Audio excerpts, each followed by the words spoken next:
नमस्कार दोस्तों, आप सभी का निशान ट्रिकी मैथ्स पर मैं निशान शुक्ला एक बार फिर से स्वागत करता हूं। कैसे है दोस्तों? उम्मीद करता हूं अच्छे होंगे और आप सबकी पढ़ाई लिखाई भी एकदम फर्स्ट क्लास चल रही होगी।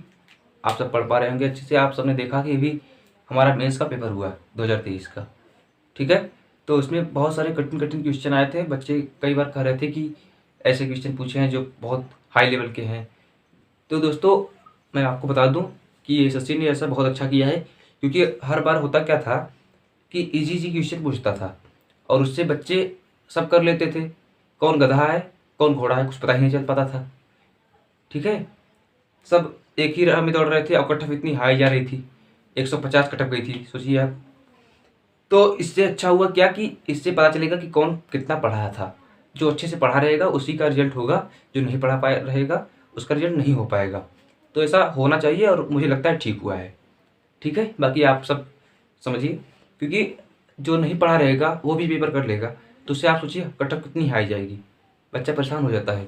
0.1 से छटता है बच्चा, कितना दुख होता होगा। ऐसे ठीक हुआ है। और बात ये रही कि अब इतना अगर लेवल तक पूछ रहा है तो इसका मतलब ये हुआ कि आपको उतना लेवल तक पढ़ना होगा।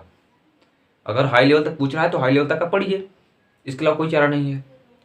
तो और हमें हमें हमें तो आप जानते ही हैं, कोई भी टॉपिक हम पढ़ाते हैं तो उसका बेसिक नहीं पढ़ाते, उसका बेसिक तो पढ़ाते ही हैं, साथ ही साथ एडवांस लेवल तक पढ़ाते हैं, ताकि आपसे अगर कहीं से भी क्वेश्चन पूछा जाए तो आप उसका आंसर कर पाएँ। लेकिन जिसने बेसिक पढ़ा होगा वो पेपर में जाकर एक भी क्वेश्चन नहीं कर पाएगा, क्योंकि वहाँ बेसिक पूछ ही नहीं रहा है। आज से 4 साल पहले, 3 साल पहले पूछता था, लेकिन अब एसएससी में भी बदलाव आ चुका है, अब नहीं पूछता ऐसा। तो जैसा पूछ रहा है उसके हिसाब से आप पढ़िए, ठीक है। तो आज मैं आपको ना कोई त्रिकोणमिति पढ़ा रहा हूँ ना परसेंटेज। आज मैं आपको हर टॉपिक से, जितने टॉपिक होते हैं मैथ से लगभग, ठीक है, मैं सबकी बात नहीं करूँगा, लगभग जितने टॉपिक हैं सबके मैं सवाल लेकर आया हूँ और उन सब के आपको लगाना है वीडियो को रोककर। उसके बाद अगर आप नहीं लगा पाते हैं तो आप वीडियो का सोल्यूशन देखेंगे और ऐसे आपको पढ़ना है, ठीक है। कुल 10 सवाल है मिला के, तो आप अपने आप को आजमाइए कि 10 में से मैं कितना लगा पाता हूँ, ठीक है। तो जैसे मान लीजिए आपके सामने देखिए, यहाँ पर पहला सवाल है बहुत प्यारा सा। कह रहा है कि एक कस्बे की जनसंख्या में पहले वर्ष 12% की वृद्धि हुई तथा दूसरे वर्ष 10% की कमी हो गई। यदि वर्तमान जनसंख्या 50,400 हो तो 2 वर्ष पहले कितनी थी। यानी पहले साल 12% की वृद्धि हुई, दूसरे वर्ष क्या हुआ कि जितना था उसमें 10% की कमी हो गई। तो उससे वर्तमान जनसंख्या है हमारा जो 50,400 है, पूछ रहा है इससे पहले 2 साल पहले कितनी थी, वृद्धि की पहले की। तो दोस्तों मैं आपको बताऊं, अब इस सवाल को करने का मेरे पास, आप सब जानते हैं मेरे पास कई तरीके होते हैं। इस सवाल को करने का मेरे पास 2-3 मेथड से ज़्यादा ही तरीके हैं। तो मैं आपको पहला तरीका बताता हूँ। देखिए, आप सब जानते हैं कि 12% की वैल्यू कितनी होती है। आप कहेंगे 12% की वैल्यू होती है 3/25, ठीक है। वृद्धि हो रही है यानी प्लस 3/25। और 10% की कमी, तो 10% की वैल्यू होती है 1/10। कमी हो रही थी इसलिए माइनस लगा दिए, 1/10। इसका अगर होल वैल्यू निकालेंगे आप, एक होता है होल वैल्यू। क्या करना होता है होल वैल्यू में, अगर वृद्धि हो रही है तो दोनों को जोड़ दीजिए, 25×3 28/25। यहाँ पर होल वैल्यू आ गया 28/25। कमी हो रही है तो घटा दीजिए, 10 में से 1 घटाइए, 9/10, इसका आ गया 9/10। अगर कह रहा है कि वर्तमान जनसंख्या 50,400 है, ठीक है। मतलब पहले साल देखिए यहाँ पर था, कुछ कुछ रहा होगा, मुझे नहीं पता, यही निकालना है आपको। पहले साल 12% की वृद्धि हुई प्लस 12। दूसरे साल क्या होता है, जब यहाँ पर पहुंचते हैं तो उसके बाद 10% की कमी हो जाती है। और अब जो हमारा जनसंख्या है वो 50,400 है। ध्यान समझिएगा, अगर हमें यहाँ पर हमें, ठीक है, अगर हम यहाँ पर हों और हमें जाना हो यहाँ पर, अगर हम यहाँ पर हो हमें जाना हो यहाँ पर, यानी सीधा चलना है। हम देखिए सीधा जा रहे हैं, सीधा क्या है, सीधा अगर जा रहे हैं तो होल वैल्यू का सीधा गुणा। और अगर हम यहाँ पर खड़े हैं, अगर आपसे ये दिया हुआ है यानी हम यहाँ पर खड़े हैं और हमें उल्टा चलना है तो उल्टा गुणा। देखिए उल्टा है यानी उल्टा गुणा। इसमें हमसे पूछा है कि पहले की कितनी थी, ये नहीं दिया हुआ है, दिया हुआ है ये पूछ रहा है, यानी हम यहाँ पर हैं अभी। तो ये जो दिया हुआ रहता है 50,400, ठीक है, इसमें आपको गुणा करना होगा होल वैल्यू से, वो भी उल्टा। देखिए उल्टा जाना है तो उल्टा कर दीजिए, 28/25 है, उल्टा करिए 25/28। देखिए 9/10 है उल्टा आ रहा है इसलिए उल्टा करिए। 9/10 का उल्टा 10/9, उल्टा करना है, उल्टा, समझ रहे हैं ना। उल्टा करेंगे आपका आंसर आ जाएगा। तो देखिए अब 28 से काट सकते हैं इसको। 28 से करना 28, ठीक है। 28 से करना 28, बचा 22। 28 अट्ठे 224, 2 जीरो उतर जाएगा। 9 से काट लीजिए, 9 दूनी 18, 200 बार कटा, गुणा कर लीजिए 25 दूना 50, 2 जीरो वहां से, 1 जीरो यहाँ से, 50,000 ही इस सवाल का उत्तर है। ऑप्शन दिया हुआ है, सी ऑप्शन आपका राइट आंसर है। आपको दिख रहा है? जी दिख तो रहा है बहुत ही सुंदर तरीके से।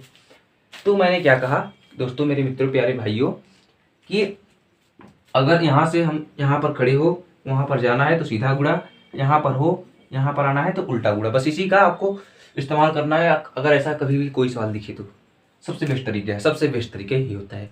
लेकिन अगर आपको ऐसा समझ में ना आया हो, वैसे मुझे नहीं लगता कि आपको नहीं आया होगा, क्योंकि मैंने बहुत ही शानदार तरीके से समझाया।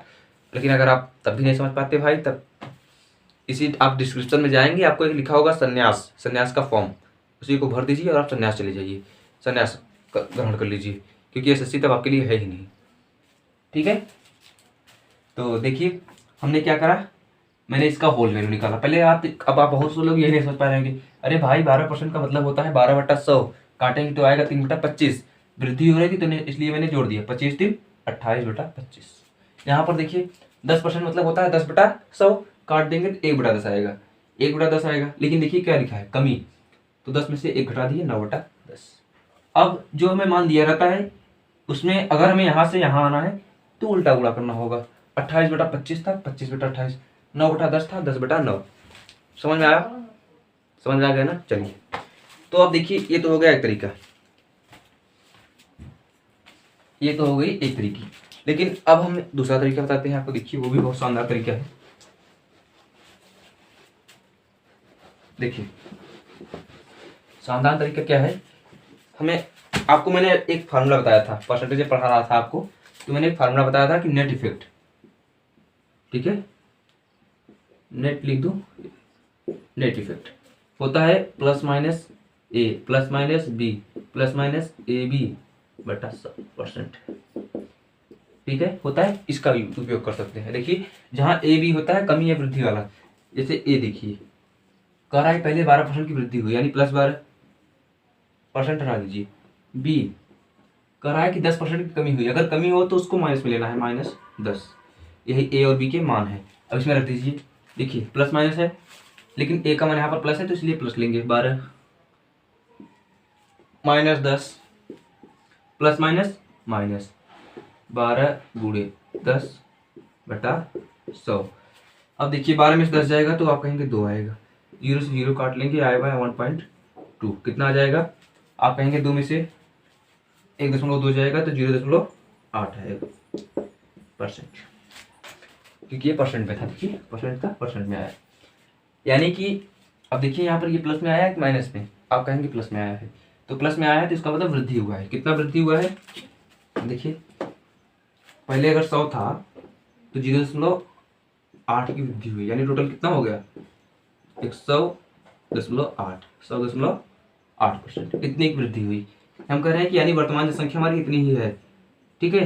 लेकिन ये सवाल क्या कहा है कि भैया नहीं 50,400 है, मैं कह रहा हूँ कि 100.8 है, इससे निकालने पर पता चला कि 0.8 बढ़ी है, यानी 100 था तो 0.8 बढ़ गया है, 100.8 हो चुका है। लेकिन ये कह रहा है नहीं 50,400 है वर्तमान जनसंख्या, तो मैं कहूँगा ऐसी कोई सी बात है, यानी ये दोनों बराबर हैं, तो यानी यहाँ से देखिए 0 हटाएंगे, 0 बढ़ाएंगे, आपको हल करना आता होगा, 0 हट चुका है। अब इसको काट लीजिए, यहाँ से आप काटेंगे तो एक की वैल्यू 500 आएगी, 100 की वैल्यू 50,000। ऑप्शन नंबर सी तो उत्तर था। एक तरीका ये भी हो सकता है इस सवाल को लगाने का, ठीक है। तो चलिए अब दूसरा मैं तरीका आपको बता देता हूँ इसका, और 3 तरीका है इसको लगाने का, ठीक है। मान लीजिए तीसरा तरीका देखिए, पहले कह रहा है 12% की वृद्धि होती है, 12% का मतलब होता है 3/25, 10% कमी होती है मतलब 1/10। पहले कह रहा है कि 12% की वृद्धि होती है, यानी 25 थी अगर, ठीक है, अगर 25 था तो 3 की वृद्धि हुई, तो आप बताइए कितना हो गया, 28 हो गया होगा पहले साल। दूसरे साल क्या होता है, अगर 10 था तो एक की कमी होती है, माइनस क्या होता है, एक की कमी होती है, यानी 10 था, एक कमी 9 हो गई। अगर हम ये दोनों का मल्टीप्लाई कर दें तो आप देखेंगे ये 250 आ रहा है, ठीक है। और इसको 9 दूनी 18, 180 और 9 72, 180 और 72 कितना होगा, 2 0 2 8 7 15 5 1 1 2, 252, ठीक है। तो यानी यहाँ 252 आ गया। और मैं कह रहा हूँ 252 नहीं है, 50,400। तो एक की वैल्यू कितना आ रही है यहाँ से, देखिए 252 दो ना 504 यानी 200, एक की वैल्यू 200, तो 250 की 50,000, यही सवाल का उत्तर है। तो आप सबने देखा अपने आँख से खुद ही कि इस सवाल को लगाने का 3 तरीका था, और जो आपको बेस्ट लगे आप उस तरीके से लगाइए, आपका आंसर 50,000 ही आएगा, ठीक है। तो मैं उम्मीद करता हूँ ये सवाल आपको बहुत पसंद आया होगा। उसके बाद हम एक और सवाल लेते हैं इस पर, बहुत ही सुंदर सवाल होगा, वो भी अलग अलग टॉपिक सेट कर, ठीक है। तो इसको आप अपने कॉपी में नोट कर लिए होंगे। उसके बाद मैं हट जाता हूँ, आप स्क्रीनशॉट ले लीजिए। तो आप सबके सामने दूसरा सवाल देखिए, दिया हुआ है कि दो वृत्तों के व्यासों का योग 35 मीटर तथा इनकी परिधियों का अंतर 22 मीटर है, छोटे वृत्त का क्षेत्रफल क्या होगा। बहुत ही आसान सा क्वेश्चन है, और ये मेंसुरेशन का सवाल है, चित्रमिति का। मैंने सोचा ये भी एक सवाल ले लूँ, ठीक है। तो आप बताइए, कह रहा है कि दो वृत्तों के व्यासों का योग 35 मीटर है, इसमें से परिधियों का अंतर इतना है, तो छोटे वृत्त का क्षेत्रफल, यानी दो वृत्त हैं, ये छोटा सा है बड़ा सा, मैं बना लेता हूँ। ये छोटा वाला है, ये बड़ा है, बड़ा तो दिख रहा होगा, इसका बड़ा है तो इसलिए मैं इसका रेडियस मान ले रहा हूँ r, और इसका छोटा है इसलिए मैं मान ले रहा हूँ स्मॉल r, ठीक है।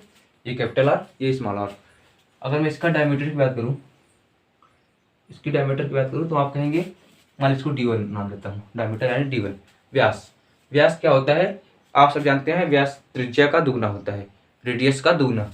रेडियस यहाँ पर r है तो यहाँ पर दुगना हो जाएगा 2r। d2 की अगर मैं बात करूँ तो आप कहेंगे रेडियस r है तो दोगुना हो जाएगा 2r, ठीक है, 2r। कह रहा है कि दो वृत्तों के व्यासों का योग 35 मीटर है, इसका 2r, इसका 2r।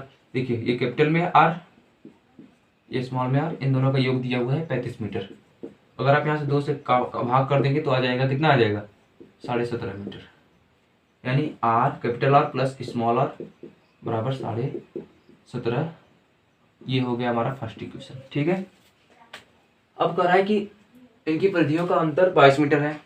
वाह, तो आप बताइए इसकी परिधि क्या होगी, ठीक है, इसकी बताइए, इसकी परिधि पेरीमीटर, इसकी परिधि हो जाएगी, आप कहेंगे परिधि होती है, वृत्त की परिधि आप सबको याद होगा 2 पाई r होता है, यानी 2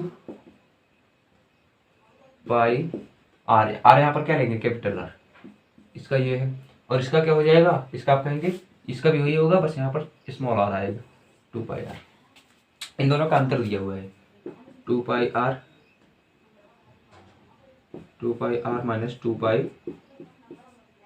r बराबर 22 मीटर दिया हुआ है। बहुत सुंदर। देखिए अगर 2 पाई कॉमन ले ले, और पाई की वैल्यू होती है 22/7, यानी 22 दूनी 44/7, और हम यहाँ पर हो जाएगा capital R minus small r बराबर 22। आप देखेंगे 22 दूना 44, ये 7 उधर चला जाएगा, r माइनस r आ जाएगा 7/2, यानी 3.5। ये आ गई मेरी दूसरी इक्वेशन। आप सबको दिख रहा है, हाँ दिख तो रहा है। तो अब यहाँ पर हल करता हूँ, ठीक है, इसके आगे नहीं दिखेगा। अब आप देखेंगे r प्लस r, यानी capital R plus small r बराबर 17.5, and capital R minus small r बराबर 3.5। अगर आप इसको हल करेंगे, पूछा क्या हुआ है, छोटे वृत्त का क्षेत्रफल, छोटे वृत्त यानी स्मॉल r का मैं, तो अगर हम इसको घटा दे तो ये जुट जाएगा और ये घट जाएगा, ये पूरा कट जाएगा, r 2r बराबर, इसको आप घटाएंगे तो आप बताइए 14 आएगा, यहाँ से स्मॉल r आ जाएगा 7। स्मॉल r हमारा कितना आ गया, 7। आप कहेंगे जी सर बिल्कुल। अब क्या करें, अब हमें निकालना है छोटे वृत्त का क्षेत्रफल। छोटे वृत्त का क्षेत्रफल होता है पाई r स्क्वायर, r होगा कि छोटा वाला है, तो पाई r स्क्वायर, पाई की वैल्यू होती है 22/7, r स्क्वायर, r कितना निकाला है मैंने, 7, 7 का स्क्वायर 49, 7 7 49, 22 154 मीटर स्क्वायर। देखिए ऑप्शन जो हो मार दीजिए, 154 ऑप्शन ए। तो ये भी बहुत ही आसान सा क्वेश्चन था, अगर आपको फार्मूला पता है तो आप लगा लेंगे, ठीक है। तो देखिए हमारा अगला सवाल है बहुत ही प्यारा सवाल है और लाभ हानि से है। लाभ हानि बहुत ही बेहतरीन टॉपिक होता है ये। एक वस्तु को 25% की हानि पर बेचा जाता है यदि उसका सीपी दोगुना हो जाए तथा एसपी में 660 रुपये की वृद्धि कर दी जाए तो 20% का लाभ प्राप्त होता है। वस्तु का वास्तविक सीपी ज्ञात करें। अच्छा, यहाँ पर सीपी का मतलब होता है क्रय मूल्य, मतलब वस्तु कितने में खरीदी गई है, और एसपी का मतलब होता है विक्रय मूल्य, यानी वस्तु कितने में बेची गई है। तो आपसे देखिए मैं कैसे करता हूँ इस सवाल को। वैसे अब इस सवाल को सीपी को 100x मान लेंगे या x मान लेंगे तब भी आंसर आएगा, लेकिन मैं x 100x ये सब नहीं मानता, आप सब जानते होंगे अच्छे से। तो देखिए कैसे करेंगे। मैं मान लेता हूँ कि सीपी 100 रुपया है, ठीक है, अच्छे से। सीपी हमारी कितनी है, 100 रुपया। आपने कहा जी बिल्कुल। फिर कह रहे हैं कि वस्तु को 25% की हानि पर बेची गई, यानी 25% की हानि हुई। 100 का 25% 25 रुपया ही होता है, यानी कि 100 रुपये का सामान था, 25 रुपये की हानि हुई। बेचा कितने में गया था, आप कहेंगे 75 रुपये में। चलिए ठीक है, यहाँ तक समझ में आया। 100 रुपये की वस्तु मैंने मान ली कि 100 रुपये की है, 25 रुपये की हानि हुई तो 75 रुपये में बिक गई। इतना समझ में आया, आप कहेंगे जी। उसके बाद कह रहा है कि यदि सीपी को दोगुना कर दिया जाए, जो हमारा सीपी है उसको दोगुना कर दिया जाए, यानी कि अब सीपी हमारी हो गई 200। सीपी को दोगुना कर दिया जाए तथा एसपी में 660 रुपये की वृद्धि कर दी जाए तो लाभ 20% होता है। अब जो हमारा 25% होता था हानि, अब वो बदल गया 20% लाभ में। 200 का 20% कितना होता है, आप कहेंगे 40 रुपया। ठीक है, 200 का 20% 40 रुपया होता है, यानी अब लाभ कितने की हो रहा है, 40 रुपये की। तो 240 रुपये में सामान हमारा बिका होगा। आप सब समझ रहे हैं, 200 रुपये की सामान है, 40 रुपये का लाभ हुआ, 240 में बिका होगा।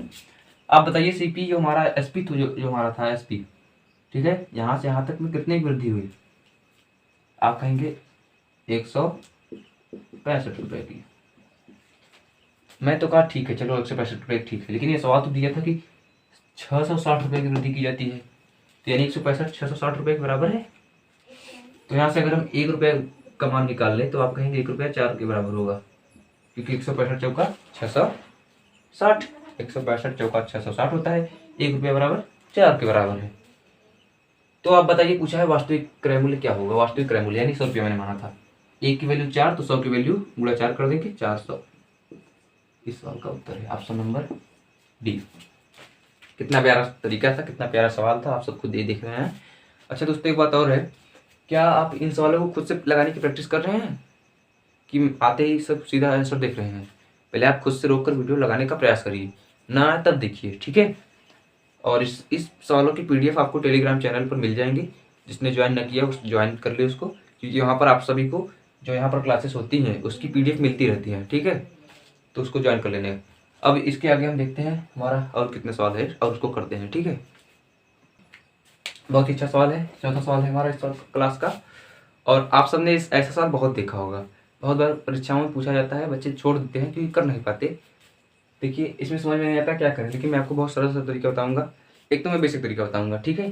बेसिक तरीका क्या है, कह रहा है कि एक चिड़ियाघर में हिरन और बत्तख है, यदि सिरों की संख्या 180 तथा पैरों की संख्या 448 हो तो हिरणों की संख्या कितनी है। इसमें आपको बहुत सरल होता है, लेकिन आपको क्या होना चाहिए, आपको बेसिक आइडिया होना चाहिए, जो गाँव के होंगे वो लगा पाएंगे। जैसे आपको पता होना चाहिए कि ये हिरन होता है जो ना, इसके 4 पैर होते हैं और 1 सिर होता है, ठीक है। आप कहेंगे सिर तो एक ही होता है सबको, रावण को 10 थी, लेकिन ठीक है। तो हिरण के 1 ही सिर होता है, लेकिन बत्तख है उसको भी 1 ही सिर होता है, लेकिन उसको पैर 2 होते हैं, यही आपको ध्यान देना है। तो मैं बात करता हूँ हिरण की यहाँ पर। अच्छा, जितना सिर होगा उतना हिरण होगा, जितना बत्तख होगा उतना ही बत्तख का सिर भी होगा, ठीक है। तो हिरणों का सिर, अगर मैं इसका सिर लिख रहा हूँ तो इसका मतलब हिरण भी इतने ही होंगे। मान लिया कि x है, यानी x ही हिरण है, हमें x का मान चाहिए क्योंकि x ही पूछा है, हिरणों की संख्या x। चलिए, और फिर कह रहा है बत्तख, तो बत्तख का सिर मान लिया मैंने y है, यानी y बत्तख है, चलो ठीक है, y है, यानी x हिरण है, y बत्तख है। और कह रहा है कि उनके कुल सिरों की संख्या 180 है, यानी x प्लस y कितना है, 180। ये हमारा हो गया फर्स्ट इक्वेशन, ठीक है। ऐसे मत लिखो x प्लस y बराबर 180, ये है हमारा फर्स्ट इक्वेशन। ठीक है, आप कहेंगे जी बिल्कुल, जी सर इतना समझ में आया। अब बात आती है कि इनके पैरों की संख्या 448 है। आप बताइएगा, ये एक हिरण है, एक हिरण को 4 पैर होता है, तो टोटल कितना पैर हिरण को हो गया। वाई बत्तख है, एक बत्तख को 2 पैर होता है, यानी हम 2 से गुणा कर देंगे, कितना बत्तखों के पैर हो गए, ये हिरणों के पैर। टोटल कितना दिया हुआ है 448, यानी 4x प्लस 2y बराबर 448। अगर हम 2 से भाग कर दें तो आप देखेंगे 2x प्लस y बराबर 2 दूनी 4 दूनी 8। ठीक है, दिख रहा है, चलिए आराम से दिख रहा है। तो ये हो गई हमारी सेकेंड इक्वेशन। देखिए हम यहाँ पर लिख देते हैं 2x प्लस y बराबर 224। ठीक है, 2x प्लस वाई बराबर 224, ये हमारा सेकंड इक्वेशन है, फर्स्ट इक्वेशन है। अगर हम इन दोनों को बताइए आप घटा दें तो आप देखेंगे ये पूरा कट जाएगा, ये माइनस प्लस माइनस में आएगा, 2x में से x जाएगा, 1x माइनस x बराबर माइनस कितना आएगा बताइए। 14 में से 4 में 0 जाएगा 4, 12 में से 8 जाएगा 4, 1 में से 1 जाएगा 0, माइनस से माइनस कट गया, x की वैल्यू आ गई 44। यही हमारे सवाल का उत्तर है। क्यों उत्तर है, क्योंकि मैं x हिरणों की संख्या पूछा था, हिरणों की संख्या मैंने x माना था, x की वैल्यू भी आ गई 44। 44 ही हमारे सवाल का उत्तर है। तो वैसे ये भी बहुत कठिन नहीं है, x मानकर भी आप लगा सकते हैं इस सवालों को, और यही भी आपके लिए सरल ही पड़ेगा, क्योंकि मैं जो दूसरा तरीका बताऊंगा वो हो सकता है आपको समझ में ना आए। ठीक है, आप इसको नोट कर लीजिए। ठीक है दोस्तों, ये वीडियो लंबा हो जाएगा, इसके लिए मैंने सोचा कि 10 सवाल ना लेके मैं केवल 5 ही सवाल इसमें कराता हूँ, एक पार्ट और बना दूंगा, उसमें मैं 5 सवाल उसको करा दूंगा। ठीक है, तो आपको इसे 10 सवाल करा देंगे। चलिए इसको मिटा दें। चलिए अभी केवल 1 सवाल और लूँगा, उसके बाद आपको छोड़ दूंगा, दूसरे पार्ट में आपको बता दूंगा 5 सवाल और अच्छे। जैसे हम क्या कर सकते हैं, देखिए एक होता है एलिगेशन, दिमाग लगाना होगा, या तो आप पैर को पकड़िए या तो सिर को। मैं पैरों को लेता हूँ क्योंकि पैर को लेना आसान हुआ। कह रहा है कि चिड़ियाघर में हिरण और बत्तख है, यदि सिरों की संख्या 180 हो। अब इसमें क्या करना होता है, आपके इमेजिनेशन पर ये टिका हुआ है ये क्वेश्चन, आपके इमेजिनेशन पर। क्या इमेजिन करना है हमको कि 180 कह रहा है कि हिरण और बत्तख है, मान लेता हूँ टोटल हिरण ही 180 है, हिरण ही 180 है। अगर 180 हिरण होते तो आप बताइए पैर कितने होते। मैं पहले यहाँ पर लिख दूँ हिरण, ये बत्तख। आप बताइएगा, मैं मान लूँ कि टोटल कितना हिरण है, जो 180 हिरण है। बहुत सुंदर, ठीक है हिरण है जो कितना है 180 है, और एक हिरण के 4 पैर होते हैं, यानी 180 हिरणों को कितना पैर होगा 720, 18 74 ये हो गया। लेकिन अगर मैं मान लूँ कि हिरण नहीं, अगर बत्तख ही 180 हो तो तब एक बत्तख को 2 पैर होता है, तो 180 को 320 हो जाएगा, 360 हो जाएगा ना, 18 36 360। और लेकिन यहाँ पर दिया हुआ है टोटल ओवरऑल कितना 448 पैर आ रहा है। ये होता है एलिगेशन, इसे कहते हैं। 720 में से आप 448 को घटा लीजिए, 10 में से 8 जाएगा 2, 11 में से 4 जाएगा 7 4 11, और यहाँ पर 6 में से 4 जाएगा 2। ठीक है, और यहाँ पर अनुपात आएगा, और यहाँ पर घटा लीजिए 448 में से 360 को, तो 8 में से 0 जाएगा 8, 14 में से 36 जाएगा फिर 8। ठीक है, 88 272। टोटल जोड़ कर कितना आ रहा है, देखिए कितना पैर आ रहा है। आप कहेंगे 8 2 10 फिर 0 वहाँ से लेख 27 और 8 8 7 15 35 1 360। लेकिन हमें बात कितने की करनी है, केवल 180 की। यहाँ पर आ रहा है 360, क्या करना होगा आधा 180, तब इसको भी आधा कर दीजिए, 2 2 2 3 6। ठीक है, 2 3 6 1 7 2 6 12 136, और इसको भी आधा कर दीजिए, 2 चौक 8 2 चौक 8, यानी हिरण 44 है, बत्तख 136 है। हमसे पूछा है हिरण, तो हिरण आ गए 44, इसमें 136 क्या है बत्तख है। तो आप देख रहे हैं ये भी तरीका है हमारा, इसमें ना आपको x मानना पड़ेगा ना y, लेकिन इसको आपको सोचना पड़ेगा दिमाग लगा के। तो ये हो गई हमारी तरीके इस सवाल को करने के।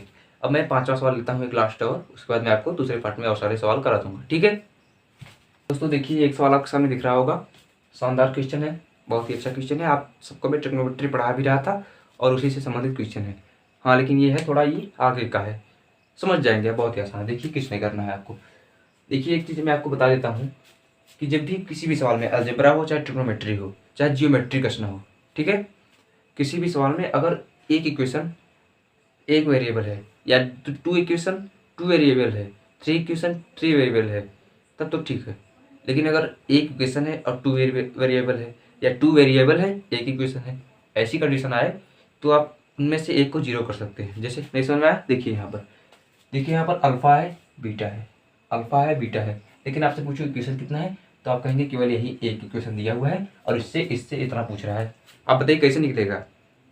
देखिए अगर मैं आपसे पूछूँ x प्लस वाई बराबर 5 है और आप बताइए x की वैल्यू क्या होगी, y की वैल्यू क्या होगी, तो आप बताइए भाई कैसे बताएंगे?